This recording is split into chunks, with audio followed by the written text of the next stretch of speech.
All right, enough foggy. How about some quick hits instead? Let's go. Ole Gunnar Solskjaer gave an interview to United We Stand, the iconic Manchester United fanzine, and said there were, quote, no bad apples at his club, and that he'd rather have a hole in his team than an A-hole. See what he did there? Yeah. You're not going to argue with him, are you, Jules? No, I'm not, Gab. And I think for all the criticism that he had got at some point when he arrived, and you could always debate it and his tactical abilities and all of that.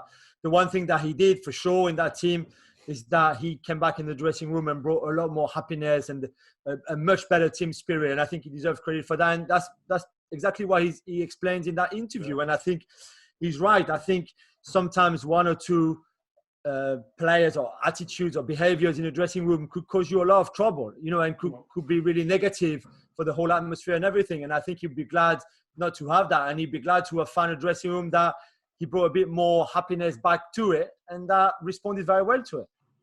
Yeah, Paul Ince, of course, still disagrees because Paul Pogba remains the source of all evil at the club. Everything. But this is wonderfully reminiscent of your buddy and my buddy Leonardo when he became a boss of Inter, and he said, "We have a new policy. I call it the hugs and kisses policy," which worked to some degree for a short while, anyway.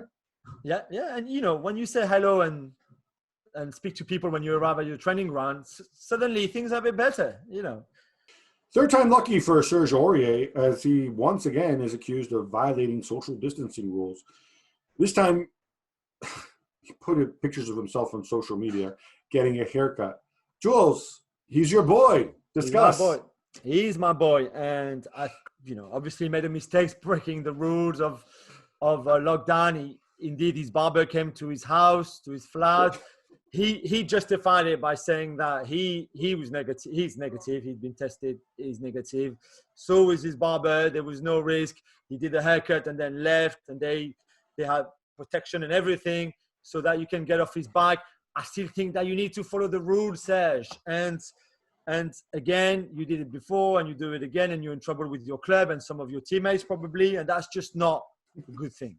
This guy's just such a freaking knucklehead, man. Crazy. Keep a low profile, dude. Chelsea were hoping to persuade Olivier Giroud to stick around for a few weeks after the end of next month when his contract expires. Jules, did they succeed? They did succeed, Gab. They extended his contract from another year, so 2020, 2021, which is what they wanted as well, because like you said, that covers post June 30th, which he would have been out of contract. So it's easier done like this. That doesn't mean that he will still be there next season. They could still sell him if they want to. If he wants to go, they can find an agreement or whatever. But at least he will be there until the end of this current season and maybe next season as well. I think Lampard is happy with his professionalism, and he's been very good. He's a very good teammate to have in the dressing room. He did well when he played eventually, especially the game against Spurs at Stamford Bridge. So I think he made a lot of sense. Because the Euros has been postponed, he will need to play. He will need to play in the year next season before the Euros. He knows that. So let's see what happens there with Tammy Abraham at the club and maybe other strikers coming in or something. So be interesting. But at least this is sorted, and whenever the season restarts and is being played, the run of the season, he will be there for Chelsea. Yeah, from Ibra to Rangnick to Donnarumma, Milan have some big decisions ahead. Yeah, that's right. So obviously Ibrahimovic is out of contract. Donnarumma is out of contract summer after next, which means that you either extend him or you sell him now, get a little bit of money if you can, or you lose him for free. Rangnick coming in as some kind of super manager, also in charge of recruitment and also coaching, or do you stick with Pioli? And all of this is happening, of course, as they prepare to go back to play, and what is really important to them because they need to get into Europe. So I don't know which way this is going to end. They're also going to have to decide, do we bend over backwards to keep Paolo Maldini, try to, keep him inside the tent pissing out, or have him outside the tent pissing in? I don't know. There's just so much going on. So much, yeah. And I think, though, all these things are just further evidence that, you pay for stupid decisions and bad decisions made by incompetent people in the past, because these owners have made some mistakes, but most of this mess is just crap that they've inherited. Jules, another transfer story. A lot of buzz. Thomas Partey for Alexandre Lacazette. That is the rumored swap and the subject of swaps that we've heard. Yeah. Arsenal already have another center forward, and you could get 30-year-old Lacazette and all his big wages off the books, and Thomas Partey is a good guy who can play midfield, and Arsenal have Granit Xhaka. Win-win for both sides, right? Since Atleti need a striker.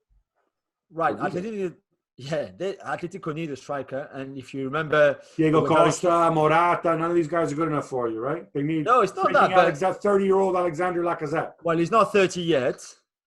Please, he's still in his 20s. I don't care. And they wanted him when he was at Lyon, and they could not sign him because of the transfer ban. So he went to Arsenal as well. And now I could see why, because Atleti looking for a striker, and they've been linked with Cavani, for example, like they were in January. And obviously with the pandemic and with what Javier Tebas had been saying, won't be able to spend, even if they had the money, 50 or 100 million euros on someone. So maybe swaps is a good idea, and swap is certainly what Arsenal are looking to do, loans or swap, because again, similar situation. Money is an issue for the summer if you want to do big transfers, and you won't be able to. So that, I think that's where it is at now. Partey has a release clause of 50 million euros. Is that the value of Lacazette? I'm not sure.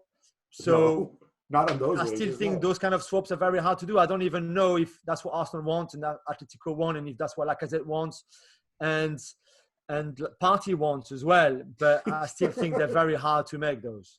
Well, finally, Gab, our friend Jan Agerfjortov on the show on Monday stuck up for his mate and fellow Norwegian Erling Haaland on some of the criticism. If you remember that there was over the weekend on some of an interview that he gave after the game against Schalke, which was actually not the whole interview. Yeah, and there was a supercut that people made of him. I mean, some of them were when he was still at Salzburg, some at Dortmund, where they ask him a question and he gives a one-word answer. And it was kind of like, oh look, isn't this guy, rude and a bit of a lunk and incapable of talking to the media? Now, if you want a different version of it, he gave an interview, obviously, with our colleague Alexis Nunez. So you go check that on the site.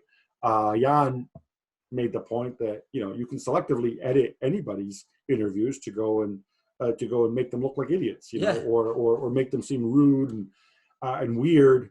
And then also, I mean, this was all started because a couple people in the media here in England retweeted it and says, "Oh, what a shame if he doesn't respect, the media doesn't learn to be a star." And I'm like, first of all, did you see Lionel Messi interviewed?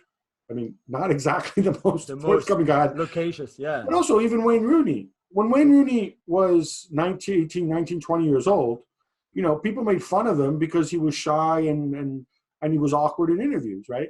I'm not saying Wayne Rooney is a university professor now, but now that he's older and more confident, he speaks, and he often speaks well, and he often says some interesting things. He writes a column, he goes to column in the Times where he raises some important issues. Yeah. Why don't we just chill the hell out and realize that why are people on their cases like that? Erling Haaland is 19 years old. Maybe he hasn't had all the media training that others have said. But there's no need to go and start tearing him down now. Thanks so much for watching ESPN on YouTube. And for more sports highlights and analysis, be sure to download the ESPN app. And for premium content and live streaming, subscribe to ESPN Plus.